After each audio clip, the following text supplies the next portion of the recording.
علماء فرماتے ہیں جو بندہ یہ سوچ کر دعا مانگے نا کہ مانگ لیتا ہوں پتہ نہیں قبول ہوگی نہیں ہوگی، اس کی قبول نہیں ہونی. قبول ہونی اسی کی ہے کہ جس کا یقین ہو کہ قادر مطلق سے مانگ رہا ہوں، مالک کل سے مانگ رہا ہوں، وہی تو دینے والا ہے. پھر غیب کے خزانوں سے اس کو عطا کیا جاتا ہے.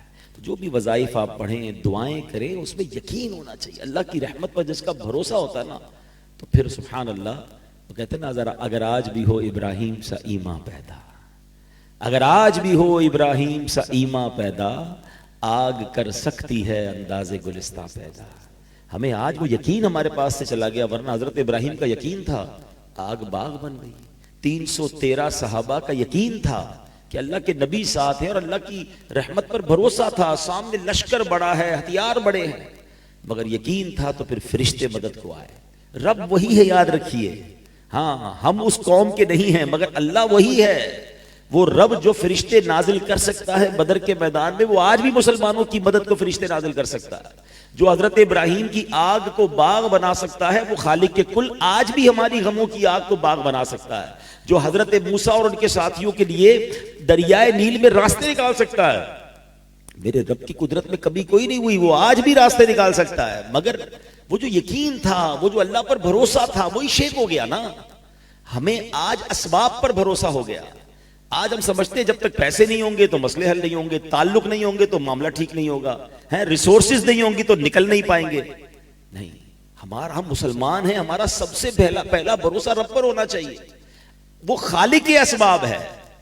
اگر پیسوں سے ہی مسائل حل ہوتے لوگ کہتے ہیں نا یار برے وقتوں کے لیے پیسے ہونے چاہیے، بندہ مشکل حالات میں مال ہوگا تو بچ جائیں گے.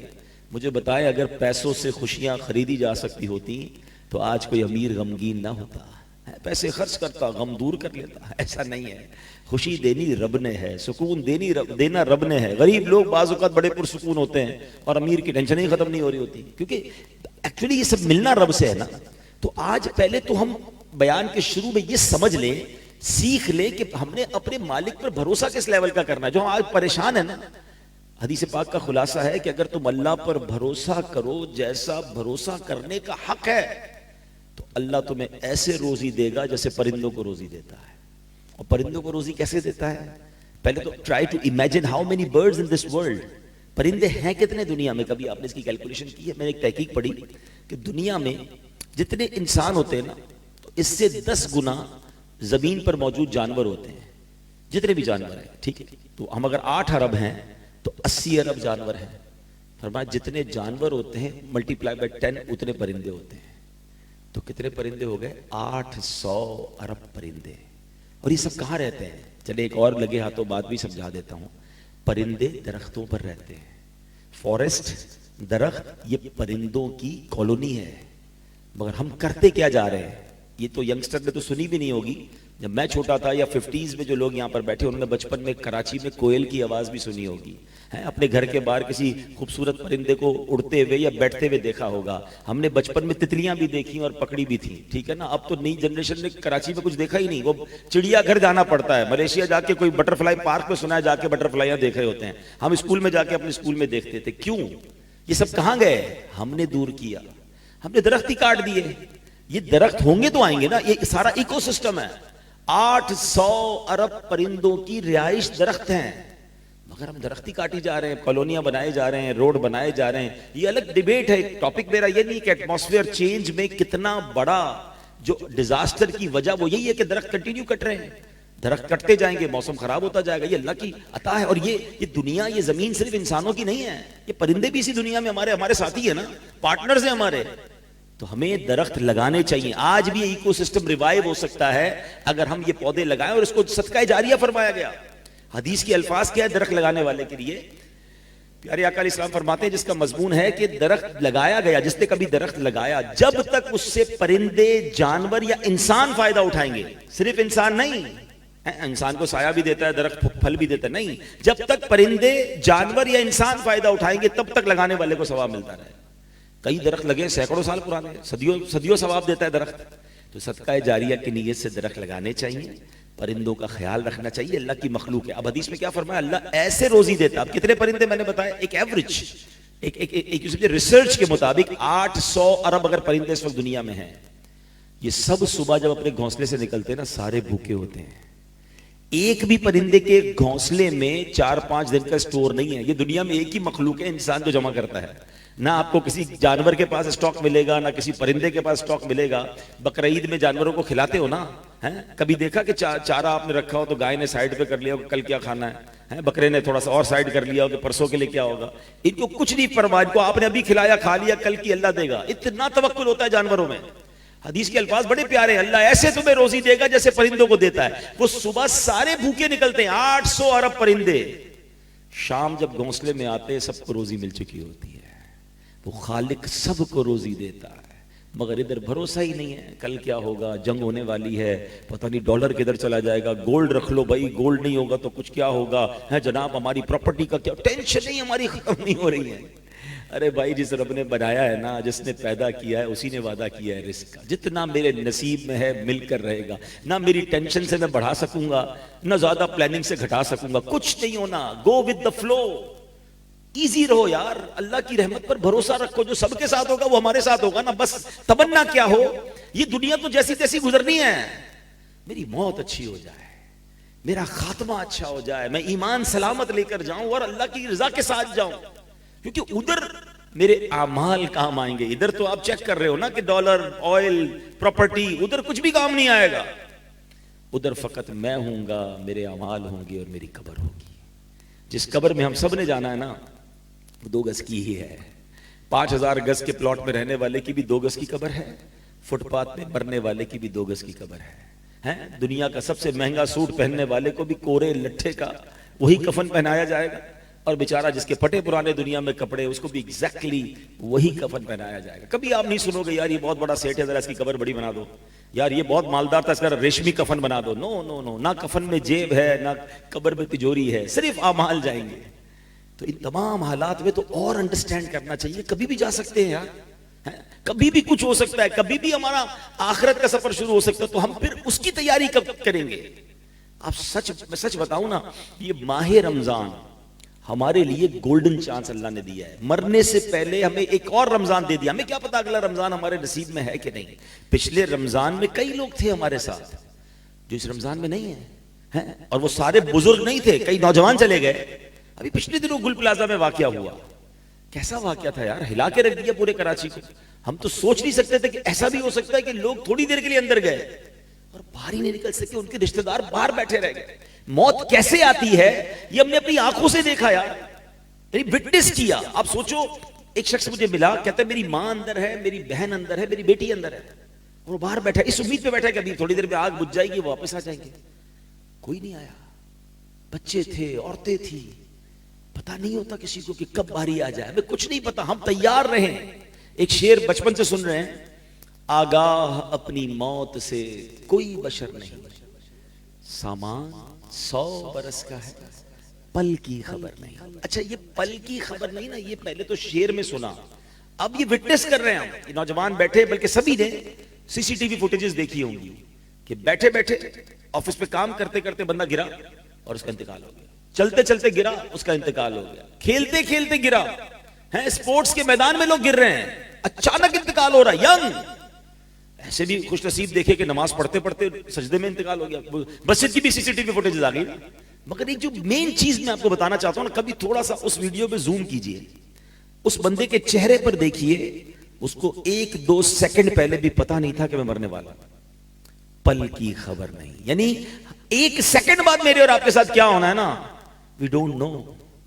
تو پھر عقل مند کون ہے؟ ابھی ہم مثال دے رہا ہوں، ہماری دیکھیں پلاننگ کیسی ہے کہ چونکہ جنگ کے بادل منڈلا رہے ہیں نا، تو ڈسکشنز ہو رہی ہیں کیا کرنا چاہیے، احتیاط کیا ہونی چاہیے، ٹریول کرنا چاہیے کہ نہیں کرنا چاہیے، کیا کوئی چیز ہمارے گھر میں سٹاک ہونی چاہیے، فلاں. یعنی کچھ نہ کچھ ہماری ڈسکشن شروع ہو گئی، because something may be happen. ضروری نہیں کچھ، اللہ کرے نا ہم خیر سے رہیں، عافیت سے رہیں، اللہ رمضان کی برکت سے سارے معاملہ سیٹل ڈاؤن فرما دے، سارے مسلمانوں کی خیر ہو جائے. مگر میرا پوائنٹ پک کیجئے گا، ہمیں ایک چیز محسوس ہو رہی ہے تو یہ ہمارا discussion point and point of planning بن گیا ہے. ایسا ہی ہے نا، یہ تو محسوس ہو رہی ہے. میں تو کنفرم رپورٹ دے رہا ہوں کہ مجھے اور آپ کو مرنا ہے. میری جو گفتگو ہے اس میں تو کوئی امیجن وہ مے بی اور مے ناٹ تو نہیں ہے نا. 100% we have to die. سب نے جانا ہے قبر میں، اور nobody knows when، کب. یہ آج بھی ہو سکتا ہے نا ایسا ہی ہے کہ ہمارے پاس کوئی ڈیٹ تو نہیں ہے کہ میرا فلاں اتنے سالوں کے بعد انتقال ہوگا. تو جب اتنی ریئل سچویشن ہے, اتنی ریئلٹی ہے موت, تو عقل مند وہ ہے کہ روزانہ ایسے جیے کہ اگر آج بھی مر گیا نا تو اللہ راضی ہوگا. تو رمضان یہ 30 days مجھے اور آپ کو ایک بڑا گولڈن چانس ملا ہے کہ اپنی عادتیں اچھی کر لیں. دیکھیں دنیا کا دستور کیا ہے کہ کوئی بھی اچھی عادت اپنانے کے لیے ہمیں کچھ دن ریکوائرڈ ہوتے ہیں, یا کوئی بھی بری ہیبٹ نکالنے کے لیے کچھ دن ریکوائرڈ ہوتے ہیں. کہتے ہیں نا first 20 days are very difficult to adopt anything. کوئی بھی چیز آپ اپنے زندگی میں شامل کریں گے نا تو آپ کو 20 دن سٹرگل کرنی پڑتی ہے. کوئی آپ نے ڈائٹ شامل کرنی ہے, مثال دیتا ہوں کہ کہتا ہے رات سے چینی والی چائے نہیں پینی, تو مشکل لگے گی نا پہلے 10-15 دن, پھر عادت ہو جائے گی, ٹیسٹ بڑ چینج ہو جائے گا. کھانے پینے میں کوئی چیز چھوڑنی ہے, آج کل لوگ ڈائٹ کر رہے ہیں, میں روٹی نہیں کھاؤں گا یا چاول نہیں کھاؤں گا یا فلاں چیز نہیں کھاؤں گا, پہلے 15-20 دن ٹف, اس کے بعد سیٹل ڈاؤن ہو جاتا ہے. ورزش شروع کرنی ہے یا کوئی بھی چیز شامل کرنی ہے یا ریموو کرنی ہے, یو ریکوائرڈ 20 to 30 days. اس کے بعد آپ کی لائف اس کی باڈی عادی ہو جاتی ہے. ایسا ہی ہے. اب اگر اسی طرح رمضان کو لے لیں کہ اسپرچولی اپلفٹ کرنے کے لیے اللہ نے یہ ہمیں 1 مہینہ دے دیا ہے, اچھی عادتیں اڈاپٹ کر لو اور بری عادتیں اپنے اندر سے نکال لو, کیونکہ شیطان بند ہے. اور رمضان کے بعد اس تمام 30 days کے بعد زندگی بالکل اسموتھ اللہ کی عبادت میں, اللہ کی رضا والے کاموں میں گزارا. مگر انفارچونیٹلی ہو کیا رہتا ہے, ہر سال کیا ہوتا ہے کہ رمضان میں واقعی بڑے اچھے بچے بن جاتے ہیں, نمازیں بھی پڑھ رہے ہیں, روزے بھی رکھ رہے ہیں. آج دیکھیں نا رات کو اس وقت بھی آپ بیان سننے آ گئے, ورنہ آپ سب کو میں جمع کر سکوں کبھی رمضان کے علاوہ, کیسے اچھے بچے بنے ہوئے سارے آ گئے. لیکن یہ صرف رمضان میں کیوں, کیا رمضان کے بعد نماز نہیں ہے؟ اب میں ایک بڑی عجیب کیفیت میں ہوں پچھلے جمعے کی نماز سے, عجیب سا خیال آیا مجھے, اور میں جہاں جہاں بیان کر رہا ہوں تو لوگ باقی کہتے ہیں صحیح کہہ رہے ہیں آپ سب نے اس بار جمعہ پڑھا. رمضان میں 2 جمعے ہم پڑھ چکے ہیں نا. ان دونوں جمعوں میں مسجدوں کا حال کیا تھا؟ جس بھی مسجد میں آپ نے جمعہ پڑھا ہاؤس فل, مسجد کے باہر کراؤڈ تھا. ایسا ہی کیا رمضان سے پہلے جمعے میں اتنا کراؤڈ تھا؟ رمضان جب نہیں آیا تو اتنا کراؤڈ ہوتا تھا؟ تو نہیں تھا. اس کا مطلب کیا ہوا کہ کچھ لوگ ایسے ہیں جو رمضان کے علاوہ جمعہ بھی نہیں پڑھتے. یہ اچانک تو نہیں پیدا ہو گئے نا رمضان میں سارے لوگ جو جمعہ پڑھنے مسجد میں آ گئے, روڈیں بھر گئیں, جیم فل ہو گیا, مسجدوں میں 2 جمعے کروانے پڑ رہے ہیں کچھ جگہوں پر. اتنی پبلک آ گئی ہے. اتنی پبلک آئی کہاں سے؟ امپورٹ تھوڑی ہوئی ہے, ہمارے محلے میں رہتے ہیں. یعنی دل کو اتنا بڑا دھچکا لگا کہ یار اس کا مطلب ایسا ہوا کہ بڑی تعداد میں لوگ وہ بھی ہمارے وطن میں ہیں جو رمضان کے بعد نماز نہیں, جمعہ بھی نہیں پڑھتے. تبھی تو یہ جمعے میں رش ہو گیا. یار کیا ہے؟ پلیز ہم سب کو اللہ نے موقع دیا ہے. نبی پاک علیہ السلام فرماتے ہیں اگر میری امت کو معلوم ہوتا رمضان کیا ہے تو وہ تمنا کرتے کہ سارا سال ہی رمضان. مگر ہو یہ رہا ہے کہ رمضان کو بھی غفلت سے گزارا جا رہا ہے. اب یہ 12 روزہ 10 روزہ تراویح بڑی اچھی بات ہے, لیکن اس کا ایک سائیڈ ایفیکٹ کیا ہے کہ کچھ لوگ سمجھتے ہیں بھائی ہمارا قرآن پورا ہو گیا تراویح کی چھٹی. ایسا نہیں ہے. تراویح سنت مؤکدہ ہے, یہ پورا رمضان پڑھنی ہے. بلکہ ابھی تو جیسے جیسے رمضان جا رہا ہے نا اور کوشش کر رہی ہیں. کوئی آپ کا مثال کے طور پہ کوئی بزنس کا فیسٹیول ہو اور آپ کو پتا ہے یہ 12-15 دن کا فیسٹیول ہے, تو 5-6 دن گزر جائے تو آپ کہتے ہیں اور محنت کر لو, یہ تو ختم ہو جائے گا 5-7 دن بعد, جتنا کمانا ہے کما لو. تو رمضان تو جیسے جیسے گزرتا جائے ہماری سٹرگل بڑھتی ہونی چاہیے. مگر پہلی, دوسری, تیسری رمضان میں جو مسجد میں رش تھا آہستہ آہستہ وہ ختم ہوتا جا رہا ہے, وہ کم ہوتا جا رہا ہے. یعنی ہم سستی دیکھیں ہماری, اتنی بڑی اللہ نے نعمت دی ہے. تو اے میرے پیارے اسلامی بھائیوں, جو میرا سمجھے کہ بیسک کور پوائنٹ یہی ہے کہ رمضان کو اپنی زندگی کو بہتر بنانے کا شاندار موقع سمجھیں, بری عادتوں کو نکالیں, اچھی عادتیں اپنائیں. دیکھیں جو 5 وقت کا پورا مہینہ نمازی بن سکتا ہے, اس کے بعد تو پورا سال, پوری زندگی 5 وقت کا نمازی رہے نا. ایسا کیا ہوتا ہے کہ چاند دکھتے ہی لوگ مسجد سے غائب ہو جاتے ہیں؟ دیکھیں یہ ہم کہتے نہیں ہیں, لیکن انڈیلیبریٹلی ہم ایک میسج کیا کنوے کرتے ہیں کہ اے شیطان جب تک تو بند ہے ہم رحمان کے بندے, ہم نمازی, جیسے ہی تو آزاد ہوا ہم پھر تیری بات مانیں گے, ہم مسجد میں نہیں جائیں گے. یہ کتنا برا میسج ہے یار. مگر ایسا ہوتا نہیں. چاند رات کو اگر مغرب کے بعد چاند نظر آ جائے, ابھی تراویح کا ٹائم شروع نہ ہو, تو تراویح میں تقریباً مسجد خالی ہو جاتی, کیونکہ اب تو عشاء پڑھنے آنا ہے تو لوگ نہیں آتے.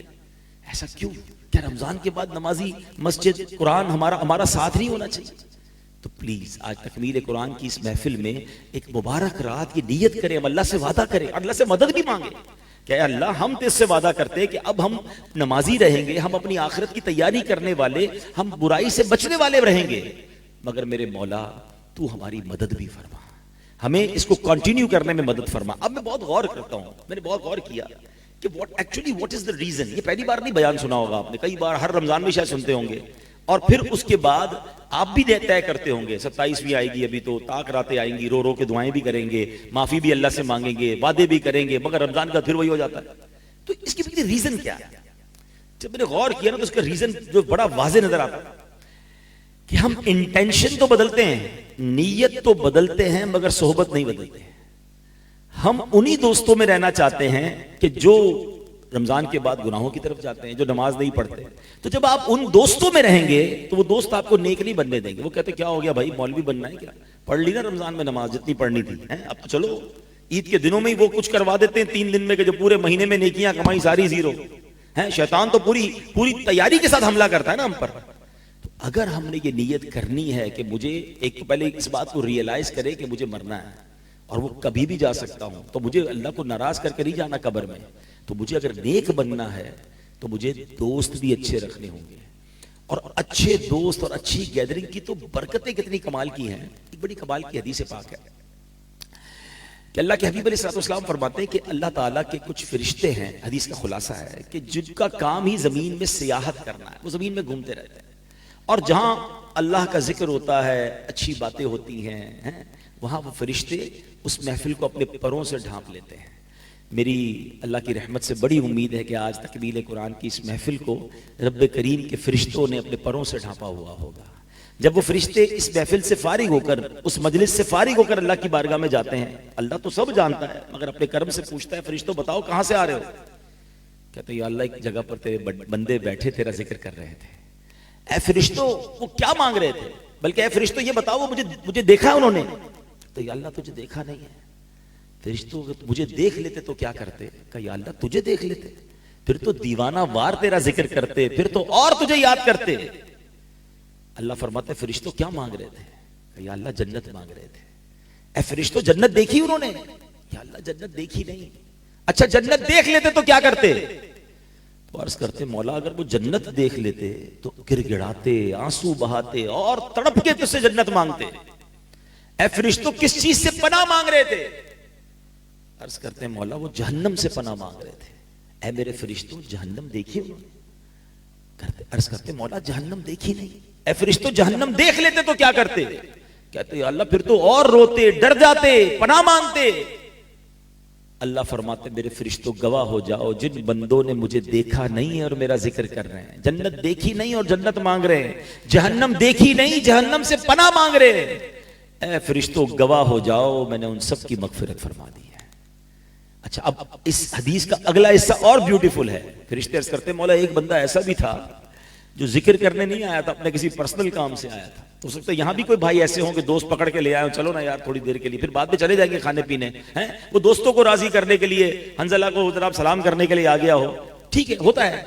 تو فرشتے کہتے بولا ایک بندہ ایسا بھی آیا جو ذکر کرنے نہیں آیا, پرسنل کام سے آیا. حدیث کے الفاظ ہیں, اللہ فرماتا ہے میرے فرشتوں یہ وہ لوگ ہیں جن کا ہم نشین بھی محروم نہیں رہتا, میں نے اس کی بھی مغفرت فرما دی ہے. یعنی اچھے لوگوں کی کمپنی کمال دیکھے کہ بے شک انٹینشن وہ نہیں تھی, but because he is sitting with the pious people, ایک اچھی محفل میں بیٹھا ہوا ہے تو سبحان اللہ اللہ اس کی بھی بخشش فرما دیتا ہے. یہ ہے اچھے دوستوں کی برکت. اب ہم غور کریں کہ ہمارا اٹھنا بیٹھنا جانا آنا کدھر, یعنی فرشتوں کا نزول ہوتا ہے ایسی محفلوں میں. بڑی پیاری بات پنجابی شاعر لکھتے ہیں نا, بھلے بندے دی صحبت یاروں جوے دکان اتارا, سودا بھاوے ملے نہ لئیے ہلے آن ہزاراں. کہتے اچھے بندے کی صحبت ایسی ہے جیسے عطر والے کی دکان ہے. عطر والے کی دکان پہ کیا ہوتا ہے, آپ جب جائے تو سب سے پہلے فری میں کیا ملتا ہے, جیسے آپ پرفیوم شاپ پر عطر شاپ میں انٹر ہوتے ہیں تو پہلے فری میں تو بڑی پیاری خوشبو خود ہی سونگنے کو مل جاتی ہے, بندہ فریش ہو جاتا ہے. تھوڑے بہت وہ سیمپل بھی لگا دیتے ہیں, خریدے نہ خریدے بندہ خوشبو لے کے جا رہا ہوتا ہے. ڈیوٹی فری شاپ پہ تو ساری لوگ کر رہے ہوتے ہیں, بہرحال تو فری میں ملا نا. اچھے بندے کی صحبت کی مثال کیا دی, جویں دکان اتاراں, پیسے خرچ کرو نہ کرو آپ کو فری میں خوشبو مل گئی. کہتے ہیں برے بندے دی صحبت یاروں جویں دکان لوہاراں, کپڑے پاویں کنج کنج پئیے چنگا پین ہزاراں.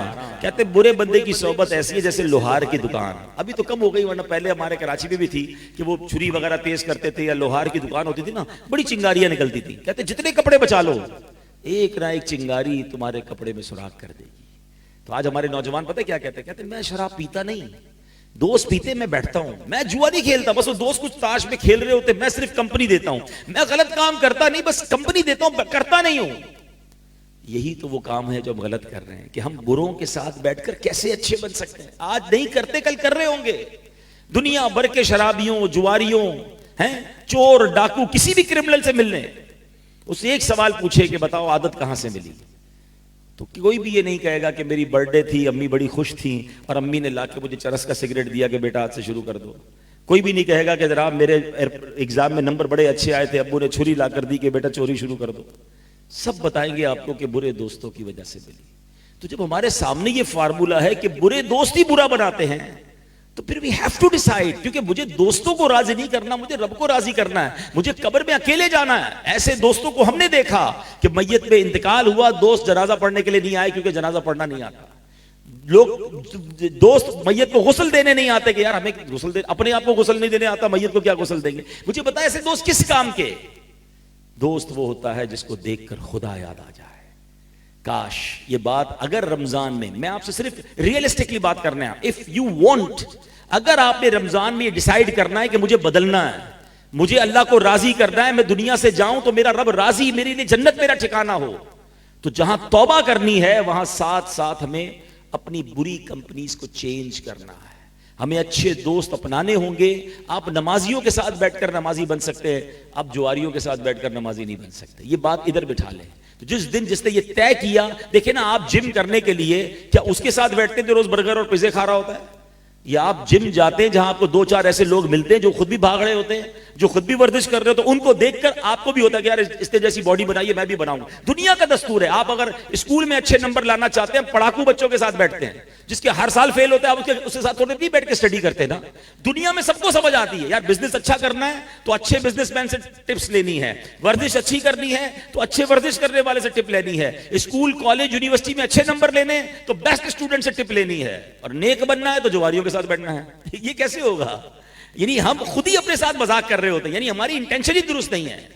تو بہرحال میں نے چند باتیں عرض کر دی ہیں کہ سبحان اللہ، اچھوں کی صحبت جو ہے وہ تجھے اچھا بنا دے گی. تو ماہ رمضان ایکچولی اگر ہم اس کو ٹارگٹ لے لیں کہ اس مہینے میں ہم اللہ کی رضا والے کام بھی کریں اور اس کو کنٹینیو کرنے کے لیے اچھی صحبت اپنائیں. آج کے اس پرفتن دور میں دعوت اسلامی ایک ایسی نعمت ہے ہمارے پاس کہ جہاں ہزاروں الحمدللہ لوگوں کی یوں سمجھیے کہ زندگی میں انقلاب برپا ہوا ہے. ہمارے 19,000 سے زیادہ مدرسے ہیں اور الحمدللہ 5 لاکھ کے قریب بچے اور بچیاں بغیر فیس کے اس میں قرآن پڑھ رہے ہیں، درس نظامی کر رہے ہیں. 7.25 لاکھ کے قریب بچے اور بچیوں نے حفظ کر لیا، ناظرہ پڑھ لیا یا درس نظامی کمپلیٹ کیا. Look at the huge number. اتنی بڑی تعداد میں اللہ کی رحمت سے آنے والی نسلوں کو نیک بنایا جا رہا ہے. 300 اسلامک انگلش میڈیم اسکول کی برانچز دعوت اسلامی نے دنیا بھر میں بنا دی ہیں. ہمارے اسکولز ہیں، کالجز ہیں، اور یہ تمام دینی کاموں کے ساتھ ساتھ ویلفیئر کے کام بھی شاندار انداز سے ہو رہے ہیں. تھوڑی دیر پہلے میں نے پودے لگانے کی فضیلت بیان کی. 32 سے 35 لاکھ پودے پاکستان میں FGRF جو دعوت اسلامی کا ویلفیئر ڈپارٹمنٹ ہے اس نے پودے لگائے، اور ہمارا نعرہ ہے پودا لگانا ہے، درخت بنانا ہے. یتیم بچوں کے لیے یتیم خانے بن رہے ہیں، ہمارے مریضوں کے لیے کلینکس، اور الحمدللہ تھیلیسیمیا کے مریض بچوں کو اب تک 87,000 کے قریب خون کی بوتلیں الحمدللہ دعوت اسلامی کے شعبے FGRF نے دی ہیں. تو ویلفیئر کا کام ہو یا دینی کام ہو، ایک ہیوج امپیکٹ ہے. مدنی چینل، میڈیا، سوشل میڈیا، ایک اتنا بڑا وہ کام ہو رہا ہے. آپ کبھی اگر موقع ملے تو افطار یا سحری ٹرانسمیشن میں صرف YouTube پر مدنی چینل کی لائیو ٹرانسمیشن کے ویوز دیکھیے گا، اور اگر دیگر اسلامک جو چینل یا دیگر چینل سحری اور افطار ٹرانسمیشن چلا رہے ہیں اس کا مقابلہ اگر آپ کمپیئر کریں گے تو آپ کو اندازہ ہوگا کہ کتنا ہیوج امپیکٹ الحمدللہ اور کتنی بڑی ویورشپ کے ساتھ لوگوں تک صحیح اسلام کی پکچر پہنچائی جا رہی ہے. ہمارا ایک YouTube چینل ہے، ینگسٹر ذرا سوشل میڈیا کو زیادہ فالو کرتے ہیں. ایک تو آپ کے لیے فگر بڑا عجیب ہوگا کہ ہمارے 7 کروڑ سے زیادہ فالوورز اور سبسکرائبرز پورے تمام سوشل میڈیا کے اکاؤنٹس میں ملا کر ہیں. مگر ہمارا ایک ٹاپ اس وقت الحمدللہ جو چینل یوٹیوب پہ جا رہا ہے کڈز لینڈ کے نام سے ہے. اگر آپ ابھی بھی اس کو چیک کریں گے تو پاکستان کے 7ویں نمبر پہ وہ یوٹیوب چینل ہے. 20 ملین سے زیادہ اس کے سبسکرائبر ہیں اور اللہ کی رحمت سے کروڑوں ویوز اس کے روزانہ کی بنیاد پر آتے ہیں. اور اس کی وجہ کیا ہے کہ اس میں ہم نے ایسے اسلامک کارٹونز بنائے جس پہ کوئی میوزک نہیں ہے، کوئی بے حیائی نہیں ہے. ہم بچوں سے کارٹون چھڑوا نہیں سکتے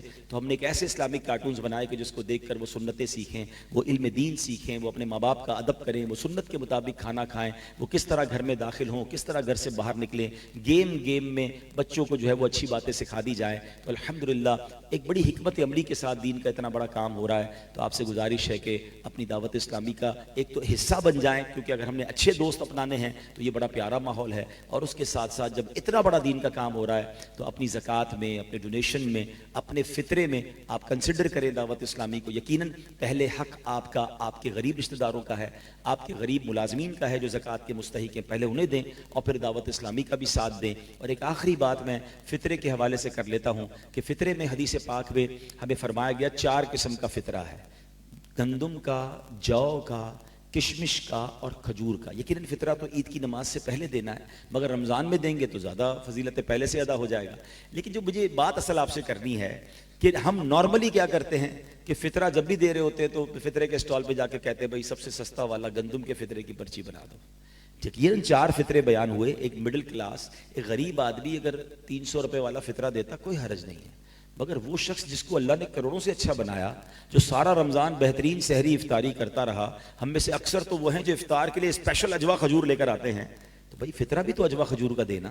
اللہ نے مجھے اور آپ کو سب سے بیسٹ الحمدللہ رمضان گزروائے اور باری آئی فطرہ دینے کی، تو یار وہ سب سے سستا والا دے دے. خود سوچیں کہ عید کی تیاری ایسے کرتے ہیں، عید کے لیے اسٹال پہ گئے، دکان پر گئے اور سب سے سستے والے کپڑے دے دو، سب سے سستی چپل دے دو، عید بنانی ہے، بہترین کپڑے پہنیں گے عید والے دن، تو فطرہ بھی تو بہترین دے. یہ اللہ کی بارگاہ میں شکرانے کا ایک انداز ہے. زندگی کا ایک اصول بنائیں، ایک جملہ یاد کر لیں: اچھا دیں گے اچھا ملے گا. ایک بہت خوبصورت واقعہ 2 منٹ میں سنا کر اپنی بات ختم کرتا ہوں. ایک بزرگ ہے، ان کے گھر پہ کسی نے دستک دی کہ اللہ کے نام پر کچھ دو.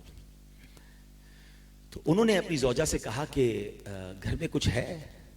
تو انہوں نے کہا کہ گھر میں تو 4 انڈے ہیں. ٹھیک ہے، تو کہا کہ ٹھیک ہے 4 دے دو. زوجہ نے 4 انڈے دے دیے. تھوڑی دیر ہوئی تو دروازے پہ دستک ہوئی کہ آپ کے کسی دوست نے آپ کے لیے کچھ بھجوایا ہے. تو بڑا سا ٹوکرا تھا. بیوی کو پوچھا کیا آیا ہے؟ کہا 30 انڈے آئے ہیں. کہا 30 انڈے کیسے آئے؟ یقین دیکھیں ہم نے تو 4 دیے تھے، ایک کا 10 کا وعدہ ہے، 30 کیسے آئے؟ کہا حضور 10 ٹوٹے ہوئے ہیں، آئے تو 40 ہیں، 30 ثابت ہیں، 10 ٹوٹے ہوئے ہیں. کہا سچ بتاؤ جو تم نے 4 دیے تھے اس کی کیا کیفیت تھی؟ کہا حضور 3 پورے تھے، 1 ٹوٹا ہوا تھا. اب سمجھ آیا؟ پورے دو گے پورے ملیں گے، ٹوٹے دو گے ٹوٹے ملیں گے. ہمارا مسئلہ کیا ہے پتہ ہے؟ ہم اللہ کی راہ میں کون سا مال دیتے ہیں؟ یار کپڑے خراب ہو گئے پھٹنے والے، کسی غریب کو دے دو. کھانا بچ گیا، کسی غریب کو دے دو. ہم تو یہ حال ہے کہ ابھی مثال کے طور پہ مسجد میں کوئی چندہ بھی دے نا، امام صاحب کہیں ذرا مسجد میں چندہ دے، جمعے میں ڈبہ ہمارے سامنے آتا ہے. اب آج سخاوت کا جی چاہا کہ 100 روپے دینے ہیں، اپنا والیٹ نکالا، 200 روپے کے نوٹ ہیں، ایک بالکل کڑک والا، ایک پرانا سا پھٹنے جیسا. کون سا نوٹ ڈالتے ہیں مسجد کے ڈبے میں؟ پرانا والا دے دو. کیوں؟ اللہ کی راہ میں دینا. اچھا دونوں کی قیمت ایک ہی ہے، مگر چونکہ اللہ کی راہ میں دینا ہے نا، تو یار یہ جو ہمارے کام کا نہیں نا وہ دے دو. یہ نہیں ہونا چاہیے.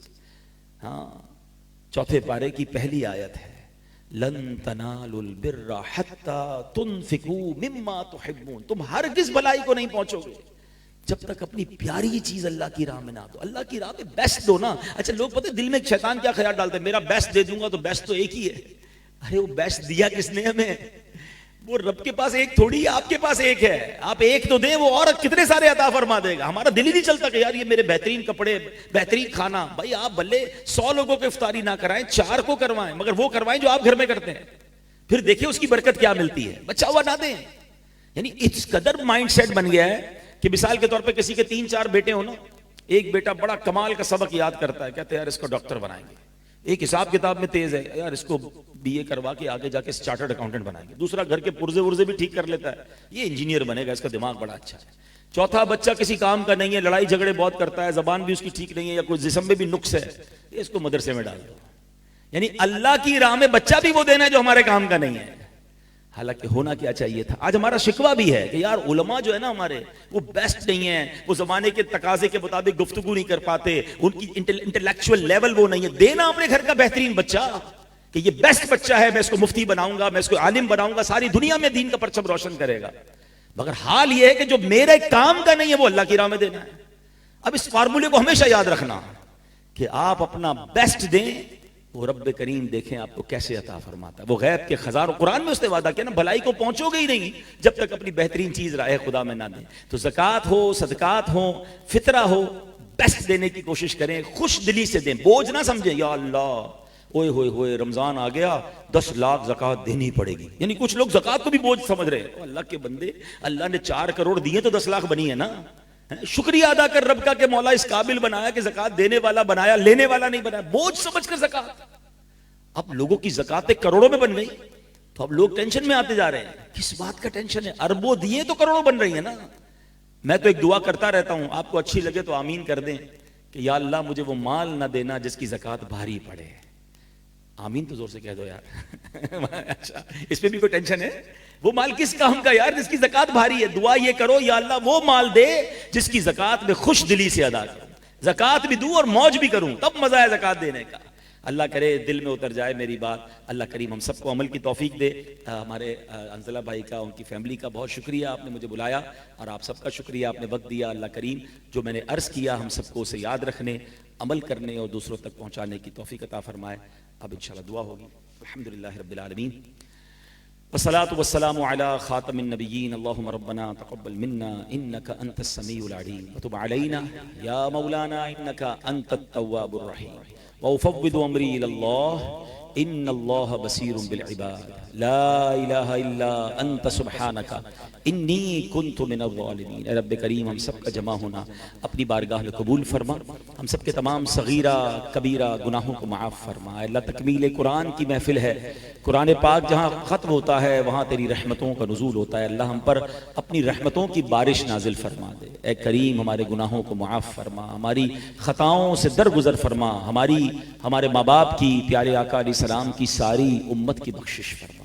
اے اللہ ہمیں نیک بنا دے. آج ہم نے بیان میں سنا ایسا رمضان کا فیضان ہم پہ جاری کر دے کہ رمضان کو تم نہیں روک سکتے، مگر میرے مولا رمضان کے بعد بھی ہمیں 5 وقت کا نمازی بنائی رکھنا، رمضان کے بعد بھی قرآن پڑھنے والا، قرآن سننے والا بنائی رکھنا، رمضان کے بعد بھی بری عادتوں سے بچائی رکھنا. تیرے خزانوں میں کمی نہیں مولا، تجھ سے مدد مانگتے ہیں، ہمیں اپنی پسند کے بندوں میں شامل فرما لے.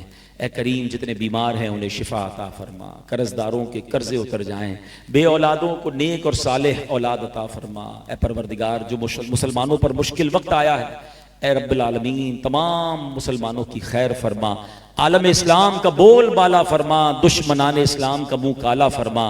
جو مسلمانوں کو مٹانے کے در پہ ہیں اللہ انہیں نیست و نابود فرما دے. رمضان ہی کا مہینہ تھا جب بدر کے میدان میں فرشتوں کے ذریعے تو نے مدد فرمائی. اے اللہ ساری دنیا کے مسلمانوں کی غیب سے مدد فرما، خصوصاً بالخصوص ہمارے وطن عزیز پاکستان کی حفاظت فرما، اس کی سرحدوں کی حفاظت فرما. اے کریم مولا ہمارے حنزلہ بھائی اور ان کے گھرانے پر رحمتوں اور برکتوں کا نزول فرما. جس نے ایک مقصد کے لیے محفل سجائی وہ مقصد میں اللہ انہیں کامیابی عطا فرما. جو حرمین طیبین پہنچ چکے ان کی بھی حفاظت فرما، جو جانا چاہتے ہیں نہیں جا پا رہے اللہ ان کے لیے راستے آسان کر دے. ہمیں اسی رمضان میں رمضان مکہ، رمضان مدینہ نصیب فرما. اللہم ربنا تقبل منا انک انت السمیع العلیم وتب علینا یا مولانا انک انت التواب الرحیم وافوض امری الی اللہ ان اللہ بصیر بالعباد. اے اللہ ہمیں جلنے والی، پھٹنے والی، کٹنے والی، ڈوبنے والی موت سے بچانا. اے اللہ سجدے والی، کلمے والی، مدینہ پاک والی، حضور علیہ الصلوۃ والسلام کی دید والی موت ہم سب کا مقدر فرما. جنت البقیع ہم سب کا مقدر فرما دے. اے رب کریم جو مانگ سکے وہ بھی عطا فرما، جو نہ مانگ سکے ہمارے حق میں بہتر ہو وہ بھی عطا فرما. ربنا تقبل منا انک انت السمیع العلیم وتب علینا یا مولانا انک انت التواب الرحیم لا الہ الا انت سبحانک انی کنت من الظالمین. ببرکۃ ان اللہ وملائکتہ یصلون علی النبی یا ایھا الذین آمنوا صلوا علیہ وسلموا تسلیما. صلی اللہ علی النبی الامی وآلہ صلی اللہ علیہ وسلم صلاۃ وسلام علیکہ یا سیدی یا رسول اللہ. جب دمِ واپسی ہو یا اللہ، سامنے ہو روضہ رسول اللہ اور لب پہ ہو لا الہ الا اللہ